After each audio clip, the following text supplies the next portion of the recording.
కల్పించిన తర్వాత రాజ్యాంగం ద్వారా ఈరోజు ప్రజాప్రతినిధులుగా అక్కడక్కడ వస్తున్నటువంటి వాళ్ళు కూడా గ్రామీణ ప్రాంతాల్లో మనం చూస్తున్నాం. అక్కడ గెలిచినటువంటి సర్పంచ్ అయినా, ఎంపీటీసీ అయినా, జెడ్పీటీసీ అయినా, ఎంపీ అయినా, ఎమ్మెల్యే అయినా సరే ఆధిపత్య వర్గాల చేతుల్లోనే ఉంటామని చెప్పేసి స్పష్టంగా మనకు అర్థమవుతుంది. ఎందుకంటే ఈరోజు మనం చూస్తాం చాలా చోట్ల కూడా దీనికి సంబంధించి చెప్పారు కాబట్టి మనకు దీనికి చెప్పాల్సినటువంటి అవసరం లేదు అని చెప్పేసి అనుకుంటా ఉన్నారు. ఎందుకంటే ఈ రోజు నేను గట్టిగా కనుక నేను మాట్లాడితే తిరిగి రేపు సీట్ ఇస్తాడో లేదో అని చెప్పేటువంటి దుర్మార్గమైన బతుకు బతకాల్సినటువంటి పరిస్థితి వచ్చింది దళితులకు. కాబట్టి ఖబర్దారని చెప్పేసి మనం ఎదిరించేటువంటి పరిస్థితి రావాలని చెప్పేసి ఈ సందర్భంగా కోరుతా ఉన్నాను. ఎందుకంటే స్పష్టంగా చెప్తా ఉన్నాడు ఎమ్మెల్యే గారు, తప్పించుకోవడానికి మాట్లాడుతూ ఉన్నాడు ఎమ్మెల్యే గారు, అదేవిధంగా టీడీపీ నాయకురాలతో మాట్లాడుతూ ఉన్నారు. వాళ్ళు చెప్తున్నదేమి అపాలజీ చెప్తా ఉన్నాం, సారీ చెప్తామని చెప్పేసి చెప్తా ఉన్నారు. ఏం చెప్తున్నారు మీరు? నా పైన ఎస్సీ ఎస్టీ అట్రాసిటీ కేసు ఎక్కడ వస్తుందో అని చెప్పేసి భయపడి కదా మీరు మాట్లాడుతున్నది. అది కదా మీరు చేసింది. మొన్న చేసింది ఏం చేశారు? సర్పంచుడు మీకు నాకు బయటికి పిలుపుకోకుండా ఆయన చెప్తున్నారు స్పష్టంగా ఈరోజు ఏ రకమైన వివక్షత, ఏ రకమైన కొనసాగిస్తున్నట్టు ఒకరిపై ఎక్కువ ఒకరిపై తక్కువ ఉండిండొచ్చు కాక. కానీ మేము చెప్తున్నది ఏమంటే దళితులను దేవాలయంలో ఎక్కనివ్వకూడదు అన్నటువంటి వివక్షత ఈ ప్రాంతంలో కొనసాగుతున్నదా లేదా ఉండల పని చేసుకొని చెప్పండి అని చెప్పేసి అడుగుతా ఉన్నాను. మరి ఈ ప్రాంతంలో ఉన్నటువంటి కుల వివక్షతను రూపమాపాల్సినటువంటి బాధ్యత పైన ఉండాలి అని చెప్పేసి అడుగుతా ఉన్నారు.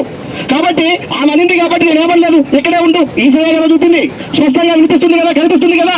కాబట్టి ఈ రాజ్యాంగం పైన ప్రమాణం చేసిన ఈ దేశంలో అంతరాంతరాన్ని నేను పాటించాలని చెప్పి కదా నువ్వు రాజ్యాంగ పదవిని చేపట్టింది.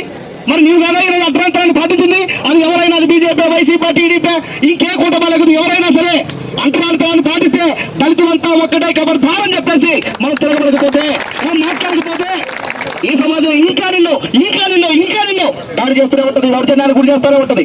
అందుకోసమే కోరుతా ఉన్నాం. మీరు సారీ చెప్పడం కాదు, రాజ్యాంగ పరంగా మీరు శిక్షార్హులు అని చెప్పేసి వాడు చెప్తా ఉన్నాం. ఏదో ఆమె ఓ కార్పొరేషన్ చైర్మన్ గా ఉన్నారు, అవునా? కార్పొరేషన్ మెంబర్ గా ఉన్నారు. కార్పొరేషన్ మెంబర్ గా ఉన్నటువంటి ఒక ప్రధానమైన రాజ్యాంగబద్ధమైనటువంటి ఒక పదవిలో ఉన్నటువంటి ఒక వ్యక్తి ఎంత స్పష్టంగా చెప్పిందండి, ఆమె ఎస్సీ అంటే అర్థమేమి? ఎస్సీ అంటే గుడి మెట్లెక్కకూడదు, ఎస్సీ అంటే గుడి కట్టెక్కకూడదు. గుడి కట్ట సాక్షి కదా మాకు జరిగేటువంటి అవమానం. ఈ రోజు చాలా మంది చెప్తా ఉన్నారు క్రైస్తవులు కావడానికి కారణం అని చెప్పేసి అడుగుతా ఉన్నారు. నీవు కాదని గుడి మెట్లకి నీవు కాదని గుడిలోకి రానివ్వకోకుండా బయటపెట్టింది. గుడిలోకి వస్తే దేవుడే బయటపడతాడని చెప్పేసి చెప్పారు కదా మీరంతా. దేవుడినే బయటపరిచేటువంటి శక్తే కనుక మాకుంటే మా పైన దాడి చేసేవాళ్ళని, మా పైన హత్య చేసేవాళ్ళని, మా పైన అత్యాచారం చేసేవాళ్ళని భస్మం చేయవా? కాబట్టి భస్మం చేసి చేస్తామని చెప్పేసి తెలియజేస్తా ఉన్నాం. కాబట్టి మిత్రులారా, కాబట్టి డాక్టర్ బాబాసాహెబ్ అంబేద్కర్ గారు మాకు రాజ్యాంగంలో హక్కులు పొందుపరిచారు. 13 నుండి 17 దాకా స్పష్టంగా ఈ దేశంలో అంతరాంతరాన్ని ఎవరు పాటించినా వారు శిక్షార్హులు అని చెప్పేసి చెప్పారు. మరి వీళ్ళు శిక్షార్హులు కాదా? ఇప్పటికే పోలీసులు సుమోటోగా కేసు బుక్ చేసి వాళ్ళు అరెస్ట్ చేయాలి. అరెస్ట్ నుండి తప్పించుకోవడం కోసం ఆడుతున్నటువంటి డ్రామాలు మాత్రమే ఇవి. కాబట్టి మనమంతా ఐక్యంగా ఉండాలి. సాధారణమైనటువంటి పౌరులకే కాదు, ఈరోజు రాజ్యాంగం ప్రకారంగా